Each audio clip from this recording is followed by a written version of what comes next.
வெற்றி டிவியின் lunch break செய்திகளுடன் செய்திகள் வாசிப்பவர் நெலுஜா ஜெயபாலன்.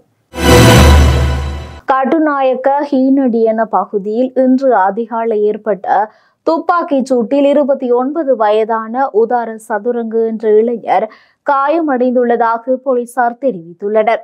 இன்று அதிகாலை 5:35 மணியளவில் குறித்த இளைஞர் தனது வீட்டில் இருந்தபோது இவ்வாறு துப்பாக்கிச் சூட்டிற்கு இலக்காகியுள்ளார். முதற்கட்ட விசாரணைகளில் அடையாளம் தெரியாத இரு துப்பாக்கிதாரர்கள் T56 துப்பாக்கியை பயன்படுத்தி 2 முறை சுட்டதாக தெரிய வந்துள்ளது. காயமடைந்த இளைஞர் வட்டிக்கு பணம் வழங்குவது மற்றும் பல வணிக நிறுவனங்களை நடத்தி வருபவர் என தெரிவிக்கப்படுகின்றது. இவர் தனது தந்தையுடன் வீட்டில் உள்ள அறையில் உறங்கிக் கொண்டிருந்த போது மோட்டார் சைக்கிளில் வந்த இரு துப்பாக்கிதாரர்கள் இந்த தாக்குதலை நடத்தியுள்ளனர். காயமடைந்த இளைஞர் முதலில் மினுவாங்கொட ஆதார வைத்தியசாலையில் சிகிச்சைக்காக அனுமதிக்கப்பட்ட பின்னர் மேலதிக சிகிச்சைக்காக கம்பஹா பொது வைத்தியசாலைக்கு மாற்றப்பட்டுள்ளார். சம்பவ இடமானது வீட்டு அறையில் இருந்து 2 வெற்று துப்பாக்கி தோட்டா உரைகள் போலீசாரால் கைப்பற்றப்பட்டுள்ளன. கண்டியில் இருந்து பதுளை நோக்கி பயணித்த சரக்கு ரயில் மோதி ஒருவர் உயிரிழந்துள்ளார். இந்த விபத்து நேற்று பட்டிப்பொல போலீஸ் பிரிவின் அம்பேவெல பகுதியில் இடம்பெற்றுள்ளது. உயிரிழந்தவர் ஹப்புத்தலை பகுதியைச் சேர்ந்த 55 வயதுடையவர் என தெரிவிக்கப்படுகின்றது. சடலம் நுவரெலியா வைத்தியசாலையில் பிரேத அறையில் வைக்கப்பட்டுள்ளதுடன் சம்பவம் தொடர்பான மேலதிக விசாரணைகளை பட்டிப்பொல போலீசார் மேற்கொண்டு வருகின்றனர். வயலில் வேலை செய்து கொண்டிருந்த ஒருவர் மின்னல் தாக்கி உயிரிழந்துள்ளார். அரளகங்கவில போலீஸ் பிரிவின் கெக்குலுவெல பகுதியில் உள்ள வயல்வெளியில் வேலை செய்து கொண்டிருந்த போது நேற்று மாலை இந்த அனர்த்தம் நிகழ்ந்துள்ளது.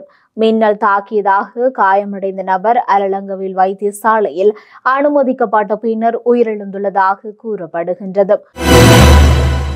இந்தியன் பிரீமியர் லீக் கிரிக்கெட் தொடரின் 44வது போட்டி இன்று நடைபெறவுள்ளது.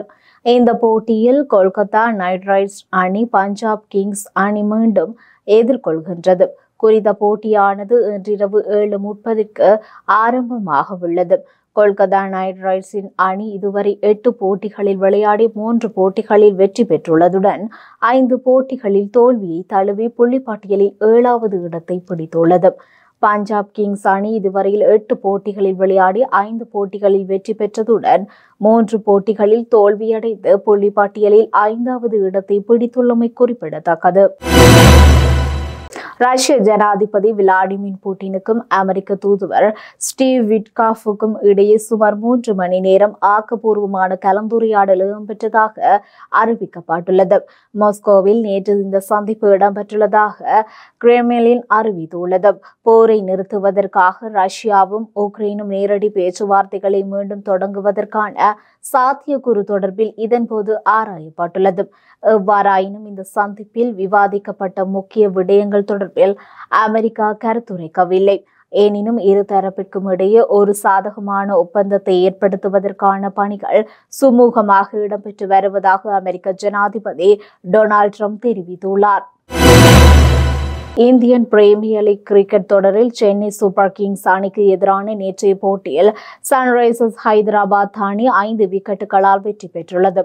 போட்டியின் ஆடிய சுழற்சியில் வெற்றி பெற்ற சன்ரைசர்ஸ் ஹைதராபாத் அணிகள் களத்தடுப்பை தேர்வு செய்தது. இதன்படி முதலில் துடுப்படுத்த ஆடிய சென்னை சூப்பர் கிங்ஸ் அணி 19க்கு 5 ஓவர்கள் நிறைவில் சகல விக்கெட்டுகளையும் இழந்து 154 ஓட்டங்களை பெற்றுக் கொண்டது. தொடர்ந்து 155 ஓட்டங்கள் வென்று வெற்றி இலக்கை நோக்கி பதிலெடுத்து ஆடிய சன்ரைசர்ஸ் ஹைதராபாத் அணி 18.4 ஓவர்கள் நிறைவில் 5 விக்கெட்டுகளை இழந்து வெற்றி இலக்கை அடைந்தது. பிரான்சிஸின் இறுதி நல்லடக்க ஆராதனை இன்று நடைபெறுகின்றது. இறுதி நல்லடக்க ஆராதனையில் 2 லட்சத்திற்கும் மேற்பட்டோர் கலந்து கொள்வார்கள் என எதிர்பார்க்கப்படுகின்றது.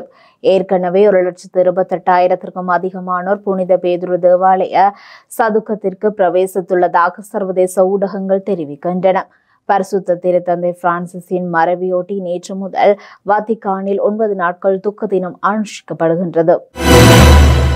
ஜனாதிபதி அனுருகுமார் திசாநாயக்க தலைமையிலான அரசாங்கம் வாக்குறுதி அளித்த வளமான நாடும் அழகான வாழ்வும் இன்றும் இல்லாமல் போயுள்ளதாக எதிர்க்கட்சித் தலைவர் சஜித் பிரேமதாச தெரிவித்துள்ளார்.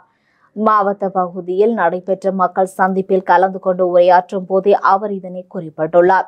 சுப நேரத்தில் நாட்டை அனுருகுமார் திசாநாயக்கவிற்கு கொடுத்து வளமான நாட்டையும் அழகான வாழ்க்கையும் மக்கள் எதிர்பார்த்தனர்.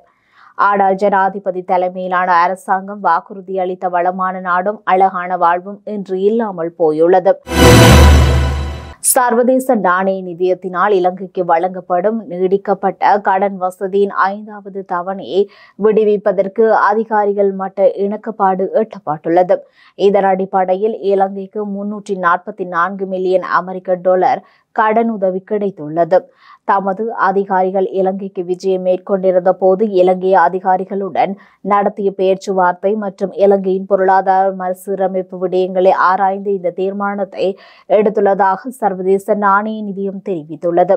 பொருளாதார இலக்குகளை அடைவதற்கான இலங்கையின் முயற்சிகளை சர்வதேச நாணய நிதியம் பாராட்டியுள்ளது. அத்துடன் கடன் சீரமைப்பு இலங்கை வெற்றிகரமாக மேற்கொண்டுள்ளமையினால் 5ஆம் தவணை விடுவிப்பதற்கு தீர்மானித்துள்ளதாக சர்வதேச நாணய நிதியம் விடுத்துள்ள அறிக்கையில் தெரிவிக்கப்பட்டுள்ளது. அண்மையில் 26 பேர் கொல்லப்பட்ட இந்தியாவின் காஷ்மீரின் பஹல்காமில் இடம்பெற்ற பயங்கரவாத தாக்குதலை வன்மையாக கண்டிப்பதற்காக ஜனாதிபதி அனுருகுமார் திசாநாயக்க தெரிவித்துள்ளார். இந்திய பிரதமர் நரேந்திர மோடியுடன் இன்று பிற்பகல் தொலைபேசியில் தொடர்பு கொண்டு ஜனாதிபதி இதனை தெரிவித்துள்ளார். இரு நாட்டு தலைவர்களும் சுமார் 15 நிமிடங்கள் தொலைபேசியில் உரையாடினர். இந்த பயங்கரவாத தாக்குதல் குறித்து தான் மிகவும் அதிர்ச்சி அடைந்ததாக கூறிய ஜனாதிபதி, இந்திய மக்களுடன் இலங்கை எப்பொழுதும் சகோதரத்துவத்துடன் பிணைந்துள்ளது என்றார். உலகில் எங்கும் இடம்பெற்றாலும் பயங்கரவாதத்தை தான் வன்மையாக கண்டிப்பதாக ஜனாதிபதி அனுருகுமார் திசாநாயக்க வலியுறுத்தினார். ஸ்ரீ தலதா வழிபாடு கடமைகளின் போது 2 போலீஸ் அதிகாரிகள் உயிரிழந்துள்ளதாக சமூக ஊடகங்களின் பரவிய செய்தியில் எவ்வித உண்மைத்தன்மையும் இல்லை என கண்டி பிரதேசத்திற்கு பொறுப்பான சிரேஷ்ட போலீஸ் அதிகாரிகள் தெரிவித்துள்ளனர். மாத்தளை மற்றும் கடுகண்ணாவை போலீஸ் நிலையங்களில் பணியாற்றிய 2 அதிகாரிகள் உயிரிழந்துள்ள நிலையில் அவர்கள் நேரடியாக ஸ்ரீ தலதா வழிபாடு கடமைகளில் ஈடுபட்ட அதிகாரிகள் அல்ல என அவர்கள் குறிப்பிட்டுள்ளனர். குறித்த 2 அதிகாரிகளும் போக்குவரத்து பிரிவு அதிகாரிகள் எனவும் அவர்களில் ஒரு அதிகாரி மாரடைப்பிலும் மற்றொரு அதிகாரி வாகன விபத்திலும் உயிரிழந்துள்ளதாக தெரிவிக்கப்படுகின்றது. ரத்னபுரி போதனா வைத்தியசாலையில் டெங்கு காய்ச்சலால் பாதிக்கப்பட்ட சுகாதார பணியாளர்களின் எண்ணிக்கை 166 உயர்வடைந்துள்ளதாக சப்ரகமோ மாகாண சுகாதார சேவைகள் பணிப்பாளர் வைத்தியர் கபில கண்ணங்கர தெரிவித்துள்ளார். இதன் விளைவாக வைத்தியசாலை நடவடிக்கைகள் பாதிக்கப்பட்டுள்ளதாகவும் அவர் கூறியுள்ளார். ஜனவரி மாதம் முதல் ரத்னபுரி மாவட்டத்தில் மாத்திரம் 1465 டெங்கு நோயாளர்கள் பதிவாகியுள்ளனர். புதிய கல்வி சீர்திருத்தங்களுக்கு தேவையான ஆசிரியர்களுக்கான பயிற்சி மே மாதம் முதல் ஆரம்பிக்கப்படும் என்று எதிர்வரும் உள்ளூராட்சி தேர்தலுக்கு பின்னர் ஒப்பந்தங்களை தமக்கு விருப்பமானவர்களுக்கு வழங்கும் நடைமுறை முடிவுக்கு வரும் என்று பிரதமர் ஹரிணி அமரசூரிய தெரிவித்துள்ளார். கம்பஹா மாவட்டத்தின் மேரிகம மினுவாங்கொட மற்றும் கட்டான பகுதியில் நடைபெற்ற மக்கள் சந்திப்பில் கலந்து கொண்டு உரையாற்றும் போதே பிரதமர் இவ்வாறு தெரிவித்துள்ளார். தீய சட்டங்களை வகுத்தேனும் நாட்டில் இனவாத தோற்கடிக்கப்படும் என ஜனாதிபதி அனுருகுமார் திசாநாயக்க தெரிவித்துள்ளார். புத்தளத்தில் நடைபெற்ற மக்கள் சந்திப்பில் கலந்து கொண்டு கருத்து தெரிவிக்கையிலே அவர் இவ்வாறு குறிப்பிட்டுள்ளார். அவர் மேலும் தெரிவிக்கையில், நாட்டில் அனைத்து பகுதிகளிலும் சிங்கள மக்கள் முஸ்லிம் வேட்பாளர்களுக்கு வாக்களித்துள்ளனர். முஸ்லிம் மக்கள் சிங்கள வேட்பாளர்களுக்கு வாக்களித்துள்ளனர். பிளவுபட்டிருந்த நாட்டையும் நாட்டு மக்களையும் நாம் ஒன்றிணைத்துள்ளோம். கடந்த காலங்களில் ஆட்சி அமைத்தவர்கள் அதிகாரத்தை தக்க வைப்பதற்கான இனவாதத்தை பரப்பினார்கள். சிங்கள முஸ்லிம் பிரச்சனையை ஏற்படுத்தினார்கள். இனவாத அமைப்புகளை வலுப்படுத்தினார்கள். அழுத்தமையில் தாக்குதல் நடத்தப்பட்டதாக செய்திகள் வெளிவந்தன. திகனகையில் தாக்குதல் நடத்தப்பட்டதாக செய்திகள் வெளிவந்தன. தற்பொழுது இவ்வாறான செய்திகளும் இடமில்லை. எமது நாட்டின் இனவாதம் தோற்கடிக்கப்பட்டுள்ளது.